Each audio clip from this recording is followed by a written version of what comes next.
Voilà, alors c'est parti. Leïla, bienvenue. Merci. Bonjour Franck. Tu vas nous parler permaculture et en même temps, on va aller visiter 3 jardins. Raconte-nous un petit peu ce qui va se passer. Donc moi, c'est Leïla Chakroun du comité de permaculture romande. Et donc c'est en son nom là que j'organise cette session de permaculture. Et en fait, c'est la deuxième session. Ça suit la session qui a eu lieu hier avec Hélène Bougoin du FIBEL. Donc c'est une collaboration avec le FIBEL sur ces deux sessions permaculture qui sont un peu complémentaires. Hier, c'était sur les micro-fermes. Et aujourd'hui, c'est sur le lien entre agriculture et biodiversité. Et donc moi, voilà, je fais partie du comité de permaculture romande avec lequel on devait organiser plusieurs structures ici et puis des petites activités. Donc ça, c'est reporté à 2021. Et puis du coup, on est là quand même pour présenter un peu la permaculture et on te remercie vraiment d'avoir donné la place pour la permaculture cette année. Et sinon, je suis également en train de faire une thèse à l'Institut de géographie et de durabilité. Et en fait, c'est dans ce cadre-là que j'ai rencontré les 3 invités qu'on a aujourd'hui. Et j'ai eu la chance de les interviewer dans ce cadre-là. Et je pense qu'ils sont super intéressants dans le projet qu'ils ont, dans la manière dont ils gèrent la biodiversité sur leur terrain. Et c'est pour ça que je voulais les présenter aujourd'hui et puis les faire un peu dialoguer entre eux. Tu nous les présentes ou on les laisse chacune se présenter? Oui, je vais leur donner la parole chacun à leur tour, hein, si ça va. Alors ok, je te laisse les accueillir. Oui. Bonjour à vous 3. Est-ce que vous êtes tous là? Je voulais d'abord te donner la parole, Colin, si ça te va. Parce que c'est grâce à toi que j'ai rencontré la permaculture, que j'ai connu la permaculture il y a 8 ans. Puis je pense que c'est chouette de t'avoir aujourd'hui parce que c'est grâce à toi en fait que je suis ici aujourd'hui, entre autres. Et donc, est-ce que tu pourrais te présenter ton parcours un peu, puis ton projet aujourd'hui? Puis on reviendra après plus précisément sur ton projet dans un second temps. Oui, volontiers. Alors bonjour tout le monde. Je suis très honoré d'ouvrir le bal de cette belle expérience. Alors personnellement, j'ai un parcours. On s'est rencontré Leïla à l'Uni de Lausanne en étudiant l'environnement, les sciences environnementales. Et après mon bachelor, je me suis reconverti plutôt vers l'agriculture. En fait, j'ai découvert que c'était vraiment un domaine qui me passionnait, mais j'ai découvert ça à travers une voie un peu alternative qui est la permaculture. Et j'ai suivi une formation d'agronome à Lullier. J'ai un petit écho, mais c'est pas grave. Et du coup, j'ai commencé il y a 3 ans une petite expérience agricole ici dans la région de Martigny avec différentes parcelles qui sont morcelées, très, très différentes. Donc récupérer un verger existant, partie d'une page blanche ou partie d'une prairie sèche, chaque fois des choses très différentes. Et on va certainement en parler un peu après. Mais je suis plutôt dans la production fruitière, plantes aromatiques et un peu de légumes aussi. Donc un petit domaine d'environ 1 hectare avec 1000 mètres de légumes et puis le reste beaucoup des fruits, petits fruits, en association aussi avec des plantes vivaces et voilà, des plantes aromatiques. Pour faire court. Merci beaucoup. Et du coup, encore deux petits mots si tu arrives. C'est comment que toi tu intègres la revalorisation de la biodiversité cultivée d'un côté et la promotion de la biodiversité dite sauvage de l'autre? C'est comment que tu vois le lien entre les deux? C'est un vaste sujet. Je pense qu'il y a plein de stratégies à mettre en place. On va certainement en parler tout au long de ce rendez-vous, mais il y a à mon avis, il y a vraiment un lien très étroit entre biodiversité cultivée et biodiversité sauvage, si on veut. C'est comment aussi on crée des écosystèmes productifs où on intègre une biodiversité cultivée. Et donc ça, à mon avis, c'est une stratégie qui globalement laisse place à plus de diversité d'insectes, plus de diversité d'oiseaux. Forcément, il y a des habitats aussi qui sont plus diversifiés. Mais au-delà de ça, il faut aussi, à mon avis, laisser place aussi à une flore spontanée, à une flore aussi qui accueille vraiment des espèces indigènes et avec des haies, avec plein de stratégies pour accueillir les oiseaux et autres insectes. Non seulement dans un but de purement préserver la biodiversité, qui est vraiment qui est vraiment menacé, hein. C'est un des gros défis du XXIe siècle, comme le changement climatique. Même certains le qualifient de plus important. Mais aussi je pense qu'il faut comprendre d'un point de vue technique aussi l'intérêt d'inclure la biodiversité pour vraiment qu'elle joue un rôle en fait d'équilibrage des écosystèmes cultivés pour qu'il y ait moins de maladies, moins de parasites, enfin moins de problématiques à gérer aussi. Et, enfin, ouais, voilà. Merci. Un peu mon... Donc ça me permet de faire le lien avec Aino Adriens, qui a aussi un jardin hyper diversifié à l'hébergement. Elle, c'est plutôt un jardin familial, donc un projet familial.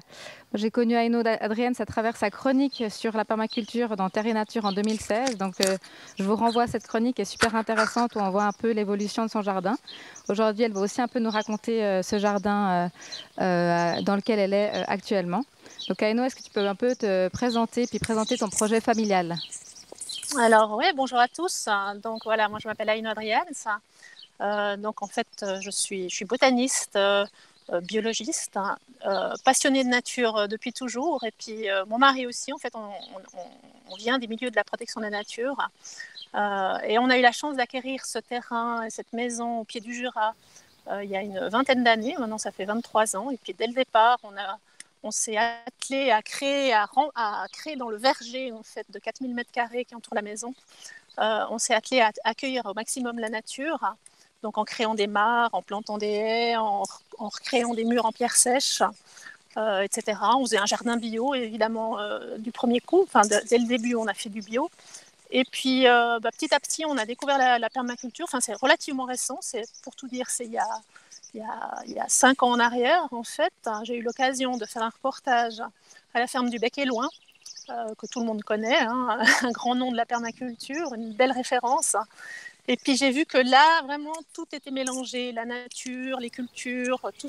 Il y avait vraiment un heureux mélange bien réussi entre nature et puis agriculture, alors que chez nous, c'était quand même relativement séparé. On avait la nature d'un côté, les potagers de l'autre. Bien sûr, il y avait des interactions entre les deux, mais c'était pas mixé, en fait, hein, vraiment in situ. Donc on s'est attelé à tout modifier le jardin et ça a créé une belle dynamique. Ça nous a poussé à densifier aussi énormément les cultures, aussi sous les arbres. Hein. On plante à tire-larigot, j'ai envie de dire. Tout l'hiver, on plante, on rajoute des petits arbres, des arbustes. Et puis ça fait quelque chose qui est devenu extrêmement dense, extrêmement riche au niveau de la biodiversité. Voilà. Et puis, est-ce que je peux te relancer sur le fait que, comme vous êtes une famille de naturalistes, c'est vrai qu'on a un peu l'image que les naturalistes, ils ne veulent pas qu'on touche trop la nature. Et puis là, tu arrives vraiment à concevoir un peu l'activité humaine comme bénéfique au milieu naturel et à la biodiversité sauvage. Comment tu arrives un peu à expliquer cette tension ou bien cette évolution de vos parcours? En fait, on a découvert que les espèces, finalement, les espèces horticoles qu'on a au jardin, les espèces,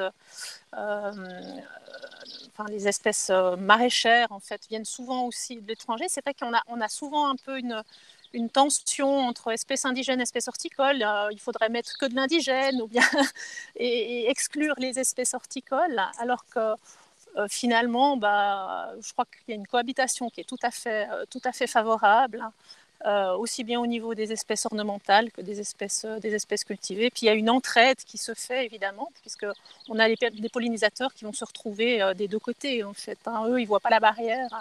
Donc, je crois qu'il n'y a pas ouais, c'est tout à fait compatible en fait et utile. Et donc, je passe finalement la parole à Karine, qui est dans le jardin aux 1000 mains de Roverea sur les Hauts de Lausanne. Donc, Karine, elle est maraîchère, puis elle s'occupe entre autres des plantes culture et puis de l'accueil au jardin. Et puis, c'est dans ce cadre-là que je l'ai rencontrée lors d'un chantier participatif. Et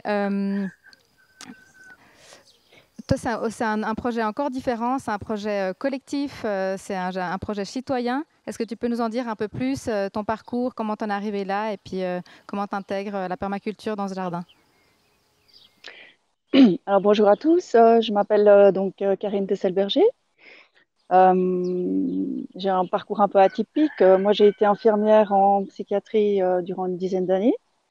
Puis, j'ai eu en tête de faire une production de paniers de légumes. Il y a de ça à peu près 14 ans. C'était vraiment le tout début, enfin l'essor de cette agriculture contractuelle de proximité. D'ailleurs, la FRACP, la Fédération romande pour l'agriculture contractuelle de proximité, était en train de naître.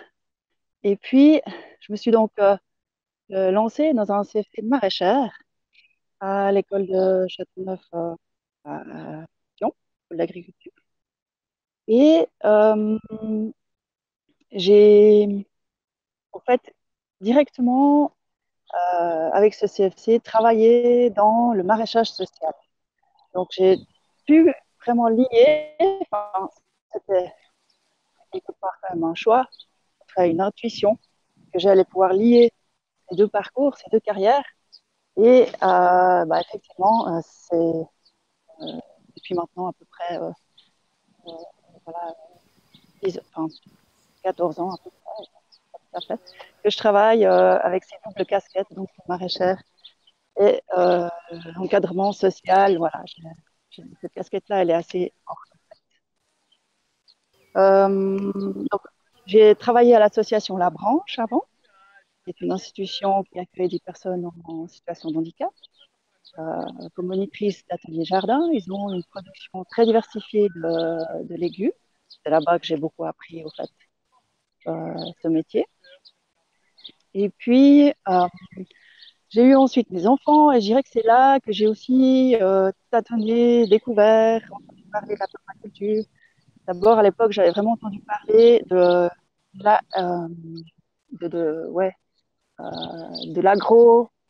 l'agroécologie. J'étais allée aussi 2 semaines dans le centre de formation de Pierre Rabhi. Puis c'est un petit peu de là que tout a commencé. Enfin, j'ai entendu parler de la biodynamie. Donc moi, c'était clair que je voulais quelque chose qui soit minimum en bio. Je voulais apprendre mon métier sans empoisonner, sans chimique. Voilà. Je voulais que ce soit un minimum bio, voire biodynamique. Et voilà, donc j'ai pu terminer mon apprentissage à la branche, travailler quelques années là-bas. Et puis, en 2016, je suis intervenue ici dans le jardin Wilma. Dès que la partie pratique, enfin, la partie concrète sur le terrain de la réalisation du design du projet a commencé, j'ai pu m'impliquer d'abord en tant que bénévole et puis ensuite être engagée par l'association. Et puis, 2017. Voilà. Merci. Et est-ce que tu peux me dire un peu le lien que toi tu vois entre diversité humaine, tu me parles beaucoup de diversité humaine qui est beaucoup valorisée dans un jardin collectif et puis surtout dans un jardin périurbain. Comment toi tu vois le lien entre diversité humaine et puis diversité écologique, enfin biodiversité, etc. Comment l'un peut amener à plus de l'autre pour toi? Disons que alors moi je rejoins, enfin je pense qu'on a aussi toutes ces structures qu'on a envie de démontrer qui sont tirées et inspirées de la permaculture dont a parlé Aino et Colin. C'était aussi un des objectifs du jardin, c'était de démontrer plein d'éléments, des techniques liées à la permaculture. Donc on a aussi construit des buts, fait une spirale d'herbe aromatique, un grand mandala médicinal, etc. En fait, tout ça, on a cette biodiversité qu'on essaie d'installer au niveau de la faune, de la flore, mais également, je dirais, c'est vraiment la diversité humaine, enfin, le fait d'avoir eu une personne par année, et même voire un peu plus la première année, qui nous ont permis d'en arriver là. En fait, la particularité de ce jardin, c'est que dès le départ, ça a été fait sous un mode participatif, avec beaucoup de monde. Le design, il a été fait en petits groupes. Puis ensuite, il a été remis en intelligence collective à tout public, pas pour tout refaire le processus, mais simplement pour voir s'il y avait quelque chose à améliorer, pour pouvoir peut-être le compléter, et puis surtout commencer à ce moment-là la mise en place et la réalisation concrète sur le terrain du projet, du design, du jardin. Et donc, il nous a permis d'aller chercher les ressources nécessaires en termes de compétences, en termes de matériel. Bien évidemment, il y a eu une énorme organisation première année avec ces 3 gros week-ends de chantier participatif. Hein. Il y a eu 5 grosses journées où à chaque fois il y avait 200 personnes. C'était vraiment là, il a fallu vraiment des compétences de la part de Élise pour vraiment organiser tout ça. Et finalement, on a mis d'entrée à contribution les compétences des gens et leur partie. Et l'enjouement était tel que voilà, les gens ont dit ah non, on veut revenir, continuer à travailler dans ce jardin, on veut venir voir ce qui se passe, voilà, contribuer à son évolution, planter, semer, etc. Donc, de ce fait, on a mis en place des accueils libres. Peut-être je vous en parle un peu plus tout à l'heure, ça revient un peu là-dessus. Et donc, on a différents accueils dans ce jardin, dont les accueils libres. En fait, il y a différents groupes de bénévoles, il y a énormément de bénévoles qui passent, énormément de gens, toute la diversité humaine. Et on apprend surtout ici à construire ensemble. Parce que dans notre mission, une de nos missions, c'est aussi de sensibiliser beaucoup les gens à la problématique de l'environnement et de cette agriculture conventionnelle actuelle qui ne fonctionne plus. On va trouver quelque chose d'autres modèles. Et donc on sensibilise les gens à ça et surtout aux pistes et les concepts de permaculture, d'écoculture, les micro-fermes, enfin, toutes ces pistes concrètes réelles pour demain impliquent au fait de se diversifier, d'où la diversité aussi humaine. Ça implique de diversifier les compétences, ça implique finalement d'aller chercher chez beaucoup de gens le potentiel qu'il y a à co-construire l'avenir. On parle souvent qu'on est une des missions. La mission, la vision de la SOS, c'est de cultiver l'avenir ensemble. Donc on est vraiment un petit peu en plein là-dedans. On apprend ici aussi la gouvernance partagée, par exemple. Qu'est-ce que c'est voilà. Il y a plein de choses qu'on peut découvrir. Et je pense que c'est aussi une des pistes. L'autoresponsabilité, la gouvernance partagée, ça c'est essentiel que maintenant on commence un peu à apprendre cela pour pouvoir construire l'avenir. Et puis toi, tu es aussi en charge en fait, du plan de culture et puis tu nous as transmis un super beau plan de culture dessiné à la main. Je ne sais pas si c'est possible de le projeter. Est-ce que tu peux nous expliquer un peu comment toi tu gères cette diversité maraîchère dans cette petite parcelle de jardin? Voilà, alors donc il s'agissait de pouvoir finalement accueillir tout ce monde-là avec un fil rouge, hein, un fil de conduite. Donc un petit peu, la première année, un peu à l'arrache, en urgence, j'ai dessiné, gribouillé 2-3, voilà, sur une feuille, les structures. Et puis, comme on avait l'ensemble, il fallait passer effectivement au détail, c'est-à-dire voilà, qu'est-ce qu'on allait mettre, qu'est-ce qu'on allait planter, comment. Et donc, j'ai commencé à dessiner. Enfin, mes rôles, c'est de dessiner du plan de culture pendant l'hiver. Et j'ai repris un petit peu mon expérience, enfin aussi les cours que j'étais allée faire en jardinage naturel, la découverte de cette rotation et association qui peut être très dense. Et au fait, je me suis inspirée. J'ai choisi pour chaque zone du jardin une façon de pouvoir pratiquer la rotation et l'association des cultures. Aussi pour préserver la biologie du sol, entre autres. Mais ces plans, le fait d'avoir dessiné des plans permettait aussi aux gens de pouvoir s'y référer, pas seulement moi, mais des personnes qui avaient un petit peu aussi des connaissances, des expériences pour pouvoir justement encadrer les gens. Parce qu'en fait, tout ce jardin, peut-être on va le voir un peu plus après, eh bien, concrètement, j'y mets un petit peu ma patte. C'est vraiment une main qui, surtout des mains de non-initiés, qui le crée et qui le jardine. Et je peux vous expliquer aussi dans les buts. Il y a donc un système de rotation par organe du légume consommé. Donc on a des buts où il y a principalement des fleurs, des légumes fruits, feuilles, légumineuses. Puis il y a un sens dans lequel il y a une rotation, peut-être approcher des buts. Il y a le sens dans lequel on décale chaque année. Donc on a 5 buts du côté nord, 5 buts du côté sud, et puis chaque but est décalé chaque année pour pouvoir finalement, on sait que chaque classe, catégorie de légumes prend un peu les choses différentes dans le sol, en plus enracine différemment. Donc, c'est une des techniques en fait, qui permet aussi de maintenir ou d'améliorer la structure du sol, de maintenir sa fertilité.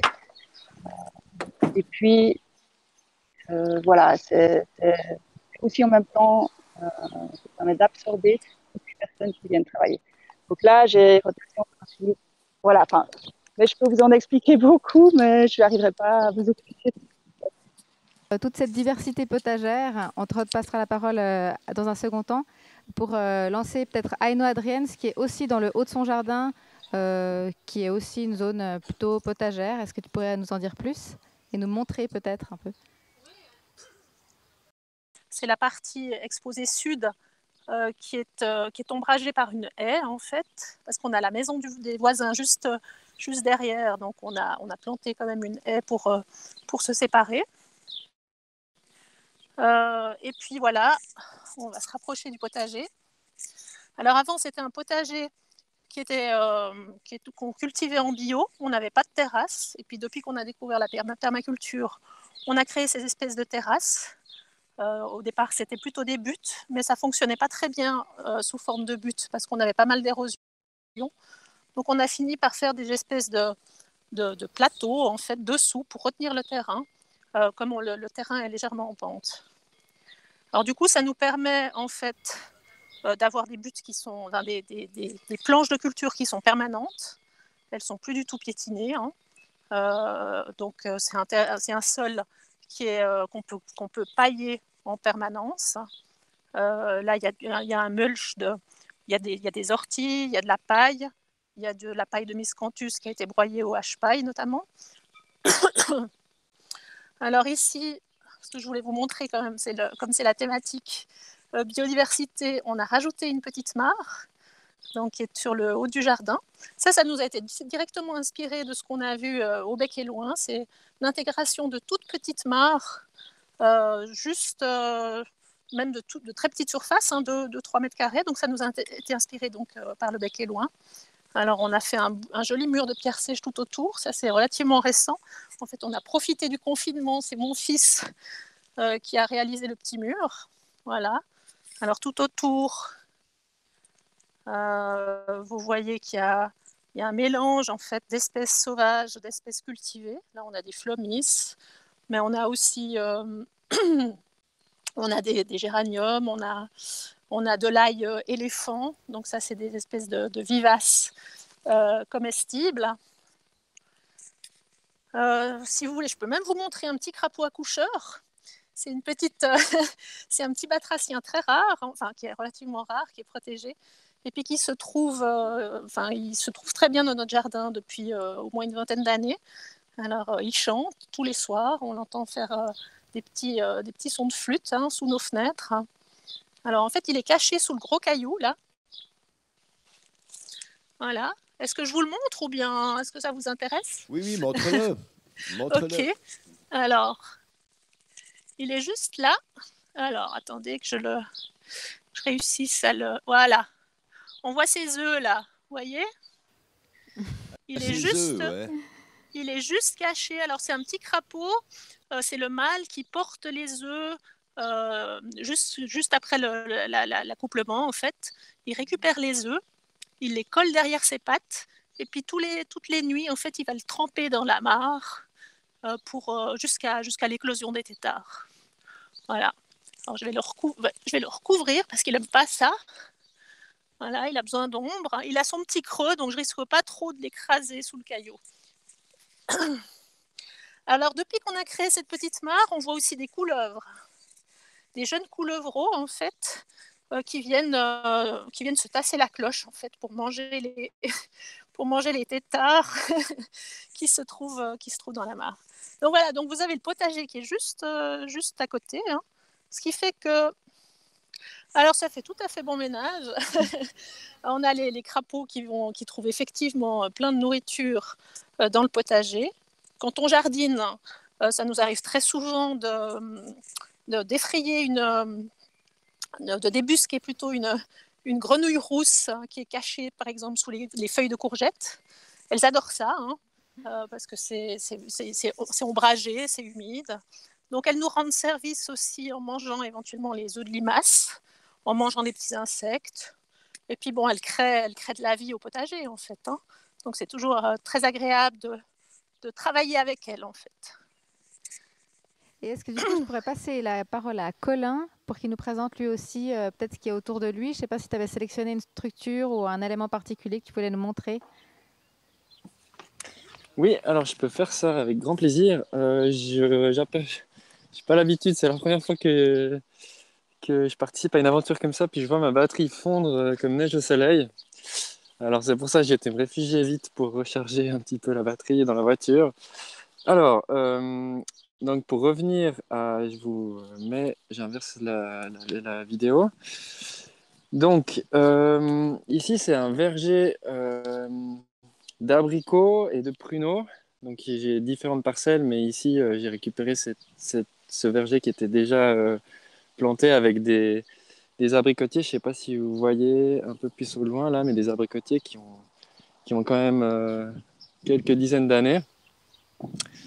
Et l'idée, ça a été d'interplanter avec d'autres espèces fruitières. Donc, je suis tout de suite parti en fait dans une idée où j'allais produire toutes sortes de fruits, de petits fruits, enfin une part substantielle de production qui arrive en même temps que les abricots. Vu que j'ai en fait différentes parcelles, ça me permet non seulement de m'organiser un peu mieux pour les récoltes, pour les travaux de ces cultures, mais aussi j'ai cette idée aussi à moyen terme d'accueillir les gens sur place pour faire de l'autocueillette. Comme je suis en périphérie de Martigny, il y a vraiment des possibilités. Et c'est un concept qui est en train d'émerger aussi en Europe, mais qui est très connu par exemple au Québec où j'ai pu aller visiter des fermes dans ce genre, notamment la ferme de Miracle Farms de Stéphane Sobkowiak, qui est au sud de Montréal et qui fait. Je me suis beaucoup inspiré de son verger. Donc, si je peux passer un peu plus de concret. Donc, ici, on a 4 rangs d'arbres et entre ces rangs, il y a des plantations. Donc, ça a été interplanté avec soit des engrais verts, soit des cultures pérennes. Ici, par exemple, on a un jeune abricotier. Je ne sais pas si vous voyez, si c'est clair. Et là, on a des asperges entre deux. Donc ça, c'est l'interrang entre deux lignées d'abricotiers. Et puis là, on vient sur un petit bout de parcelle, enfin un rang en fait qui a été interplanté il y a 2 ans maintenant. Donc on peut voir un peu les effets de structure de cette diversité. Donc là, autour de la couronne de l'abricotier, donc qui est ici, on a la consoude. Là, on voit les abeilles qui sont justement en train de s'abreuver de nectar de la consoude. Alors, cette plante est un peu des fois surutilisée, mais moi j'aime bien l'utiliser typiquement en bordure des arbres, parce que ça permet vraiment d'agir comme pompe pour certains nutriments, en particulier phosphore et potassium. Et ça produit beaucoup de biomasse.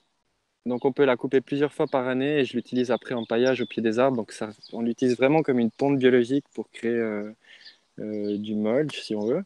Et puis autour de cet abricotier, on a du réfort et des oignons rocamboles, donc des espèces vivaces qui ont une action préventive contre certains champignons. Et apparemment, ça permet de limiter, de prévenir en fait la moniliose sur les abricotiers, qui est quand même la maladie numéro 1 problématique pour les abricots bio. Donc voilà, on essaie des stratégies comme ça, travailler avec la diversité des espèces, non seulement dans un but d'augmenter la production alimentaire, mais aussi d'avoir des fonctions écologiques. Donc, comme on peut voir, soit attirer les insectes, soit créer des habitats, soit de la nourriture, soit vraiment agir comme avoir des fonctions justement écosystémiques, prévention des maladies. Et puis en même temps, bah, ça donne un rendement supplémentaire. Et puis ici, en dessous de l'abricotier, on a un cassis. Et si je dézoome un petit peu au niveau de la structure, on a vraiment donc les abricotiers ici. Donc on voit, je dois encore un petit peu éclaircir, il y a il y a beaucoup de fruits, moins que l'année passée, mais il y a quand même pas mal. Et puis ici, en interrang, on voit, il y a des hémérocalles, des consoudes, du trèfle blanc qui rampe, et puis on a toutes sortes de petits fruits. Donc ici, on a des groseilles à maquereau. Si je zoome, donc c'est la deuxième année, certains ils sont moins chargés que d'autres. On a des groseilliers à grappes classiques, et puis aussi des cassis. Donc c'est interplanté tout avec des espèces qui donnent en même temps juillet jusqu'à début août, fin juin jusqu'à début août, avec voilà, des productions autres que des abricots et des pruneaux. On a aussi des figues ici. Donc chaque fois qu'il y a un abricotier qui est un peu vieux, qui a fait son temps, on va dire, soit qui est trop malade, soit qui est vraiment en bout de course, et ben, je le remplace par une autre espèce. Donc ça, c'est vraiment une stratégie plutôt sur le long terme de diversification. Il faut aller pas à pas, et puis ça permet aussi d'interagir, d'évoluer, de laisser évoluer le système aussi à sa manière aussi. Ton jus d'abricot, tes fruits séchés, puis tes tisanes, est-ce que tu peux nous en dire un peu plus sur la manière dont tu valorises tes produits et puis tu les commercialises? Alors volontiers, il y a exactement une année, j'ai participé sur Yes We Farm, une plateforme de financement participatif, un projet justement pour financer un séchoir solaire.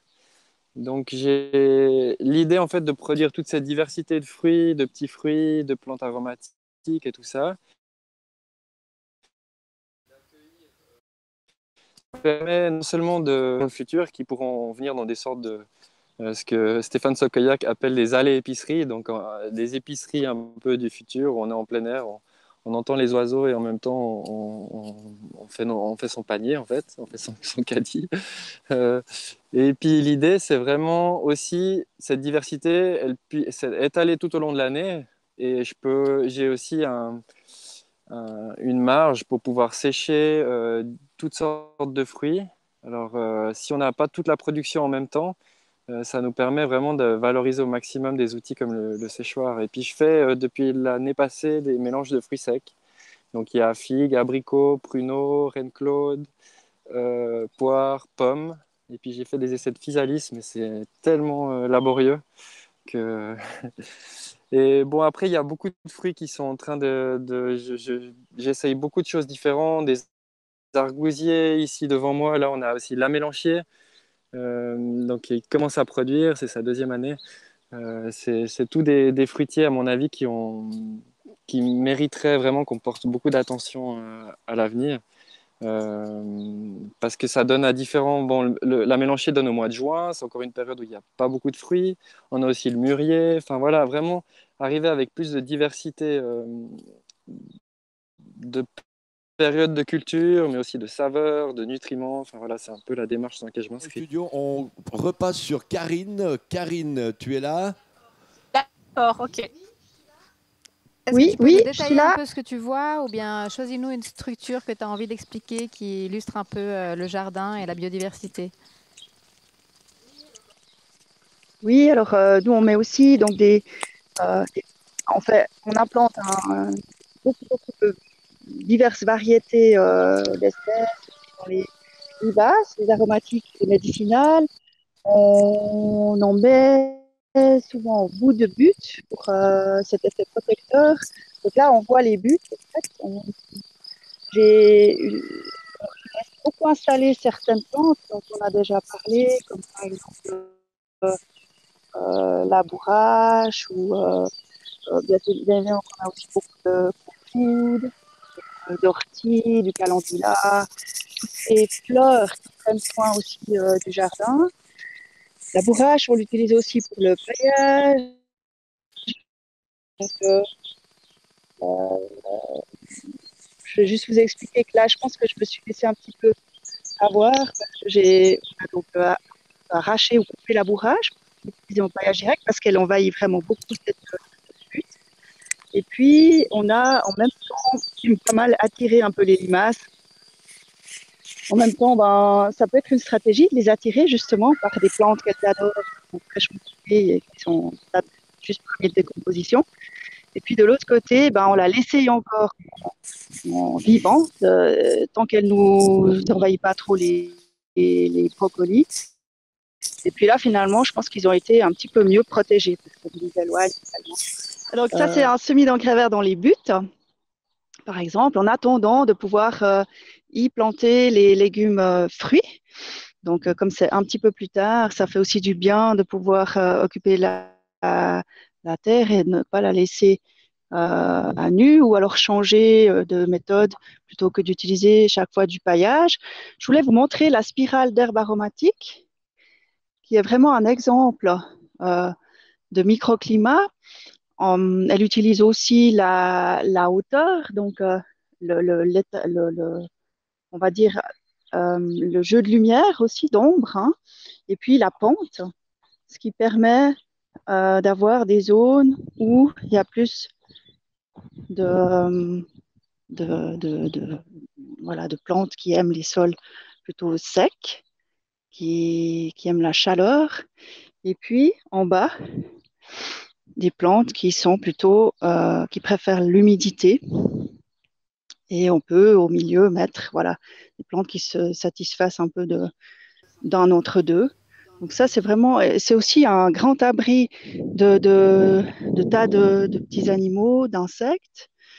Ici, il y a une installation de lézards qui est assez impressionnante. On a des carabes, on a des bourdons noirs qui sont quand même assez, je crois, rares. On a aussi, avec diversité, installé un hôtel à insectes. On a installé des nichoirs dans notre jardin-forêt. Le jardin-forêt, il existe depuis 2017. Si j'ai le temps, j'irai vous le montrer.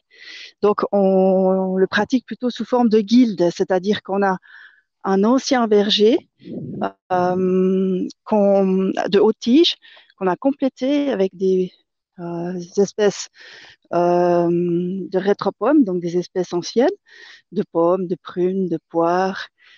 Et on plante tout un tas de plantes, des arbustes, des plantes médicinales, des couvre-sols autour de ces arbres, et aussi pour bien sûr avoir une récolte. Là, ce que je vous montre, c'est on va dire, il y a au milieu un caillol, hein, c'est une façon c'est un jardin en trou de serrure, mais qu'on doit absolument refaire parce qu'il est en train de, la structure en bois est en train de mourir. On fait aussi attention aux bordures, en laissant peut-être du bois mort, des pierres, afin d'attirer effectivement toute une différente faune d'insectes. On a aussi souvent des herbes, hautes herbes ou semis d'engrais verts qu'on laisse s'épanouir, également pour abriter un tas d'auxiliaires du jardin. Et puis, je pense que ce qui est important, et ce que je voulais vous dire aussi, parce que dans la permaculture, on parle beaucoup de buts, mais au fait, nous, on a voulu démontrer cette technique parce que c'est une façon de faire, de créer un sol, mais on a un super sol dans ce jardin. Et donc, on pratique beaucoup aussi en pleine terre. J'aime beaucoup travailler avec les gens, la pleine terre, en leur disant, mais si vous avez un bon sol, vous pouvez, ça sert à rien de faire des buts, et donc créer un. Tout à fait on peut tout à fait travailler la terre tout en respectant les principes de ne pas la retourner, de la couvrir, de la protéger, de nourrir son sol. Ça, c'est un super message, je pense, pour un peu. Est-ce que tu m'entends, Karine? Dans le sol. Et puis donc prendre soin. Donc ça, j'aime beaucoup insister sur le fait qu'on a aussi de la pleine terre et on a une super terre. On n'aurait pas de raison en soi de faire des buts. Karine, on a aussi installé tout au fond du jardin-forêt une haie vive avec l'aide du WWF. Et effectivement, il nous manque encore laiton. y a eu des projets un peu avortés des temps, donc on va peut-être y arriver un jour. Là, on voit aussi les engrais verts. Hein. Soit là, il y a une butte où on, a pratiqué on ouvre la terre avec les patates. On a simplement posé les patates au sol. C'est une technique aussi pour travailler la terre. En plus, ça nous donne des patates, donc c'est plutôt chouette. Il faut juste effectivement un peu un certain nombre de matières organiques qu'on peut mettre dessus. On essaye ici de faire notre propre terreau. Donc ça prend beaucoup de temps. Bon, merci beaucoup Karine, Voilà. en tout cas d'avoir un peu cassé ce cliché de la permaculture comme culture sur but uniquement. Et un beau message qui est si vous avez un Allô? bon sol, il n'y a pas forcément besoin de but. Donc c'est bien de finir là-dessus, puis d'avoir aussi une diversité de structures aussi. Hein. C'est une diversité, le keyhole, les buts, etc. C'est pas seulement une diversité écologique, c'est une diversité aussi paysagère, une diversité humaine, comme ils nous ont dit. Et donc voilà, cette session, elle était le lien entre agriculture et puis biodiversité, plus précisément production alimentaire et biodiversité, comment ça peut être complémentaire. On s'est beaucoup posé la question de comment réduire l'impact environnemental de l'agriculture. Puis l'agriculture bio, elle apporte beaucoup de réponses. Je crois que la permaculture, elle essaye aussi de stimuler la réflexion dans le sens de est-ce que l'agriculture peut être productrice de nature? Ça veut dire vraiment productrice de biodiversité, être une alliée en fait pour la destruction, enfin pour pallier à la destruction des milieux naturels, des milieux dégradés, restaurer peut-être des milieux un peu appauvris par l'activité humaine. Et je pense que dans les crises écologiques qu'on a aujourd'hui puis à venir, je pense que l'agriculture, ça va être, elle aura un rôle un peu fondamental pour l'écologie, quoi. Évidemment, donc l'agriculture, ben, ça représente toutes les parties qui ne sont pas sauvages, donc une bonne partie de la planète. L'agriculture intensive, on va appeler ça, hein, monoculture en général, avec ces problématiques qui l'accompagnent. Donc bien sûr que la nature ne supporte pas la monoculture, elle va toujours chercher à la détruire, donc on va toujours devoir lutter contre des attaques de partout de la nature parce qu'elle veut de la biodiversité, elle ne fonctionne qu'en biodiversité. Donc c'est effectivement à nous. Maintenant, moi j'essaye justement au travers de ces débats, et puis vous allez revenir l'année prochaine, c'est sûr, comme invité d'honneur, où on pourra montrer beaucoup plus de choses en vrai. C'est parce qu'en fait, j'aimerais qu'on puisse intégrer gentiment, de manière douce, mais concrète et quand même efficace dans l'agriculture traditionnelle. Ça veut dire qu'on doit pouvoir faire quelque chose qui est mécanisable quand même. Donc ce sera... Quand je dis permaculture, c'est vraiment la culture du permanent, c'est-à-dire vraiment aller dans le sens de quelque chose qui tourne, où tout est utilisé, où il n'y a personne qui n'a pas sa place, où on trouve une solution à tout le monde, où on amène des abris pour les insectes qui vont protéger en fait les plantes, parce qu'on a toujours cette impression que ah mais ça c'est loin, mais on oublie qu'on casse une chaîne et c'est une catastrophe. Donc c'est ces choses-là qu'il faut déjà ramener. Et la permaculture, comme tu disais, enfin, on a pu voir que ça ne se fait pas forcément sur une butte et puis c'est tout. Moi j'ai beaucoup de gens qui me demandent comment je peux faire de la permaculture dans mon jardin? J'aimerais tout mettre en permaculture. Est-ce que tu sais ce que c'est que la permaculture? Je lui dis tout de suite. Ben, je sais pas, c'est des buts. Oui, non, alors on va reprendre un peu tout ça. La permaculture, c'est un changement aussi de soi-même, où on doit se reconstruire, parce qu'on est aussi devenu un peu monoculture. On a aussi des habitudes, des choses un petit peu... formaté, on a notre corps en fait qui nous maîtrise, il faut qu'on reprenne aussi possession de nous-mêmes, retrouver qui on est, et au travers de ça, ça va forcément se traduire dans ce qu'on va faire dans son jardin. Donc je crois que chacun doit d'abord cultiver son propre jardin, le retrouver et après le mettre en pratique dans son jardin physique, et là ça va vraiment matcher, ça va être super. Je crois qu'il faut oser aller au-devant de soi-même, en fait. Je te laisse le mot de la fin sur la permaculture aujourd'hui. Bah, ce qu'on a essayé de montrer, c'était que c'était plutôt un processus, la permaculture, un objectif vers lequel on tend. Puis il y a tous à son échelle, on peut aller dans la bonne direction, on va dire. qui qu'on soit. Et que c'est vraiment une approche globale des milieux, en fait, quel que ce soit milieu agricole, milieu urbain, son propre milieu, son propre jardin. Avec le social, comme aux 1000 mains, où ils ont fait un boulot extraordinaire, des centaines de personnes qui travaillent ensemble. Aussi familial avec Aino Adriens, et puis plutôt entreprise agricole avec Colin. L'exemple de Colin, donc magnifique. On vous remercie en tout cas. On vous a pas tout à fait entendu sur la fin, mais merci à vous. Vous nous entendez certainement ou vous nous verrez tout à l'heure. Vous remerciez encore. Je te laisse les remercier. Merci Aino, merci Karine et merci Colin pour votre présence et puis vos magnifiques projets. Je me réjouis de revenir en personne les visiter. Et on se permettra de vous appeler pour faire un petit saut aussi. Hein. J'espère qu'on aura le droit de passer chez vous.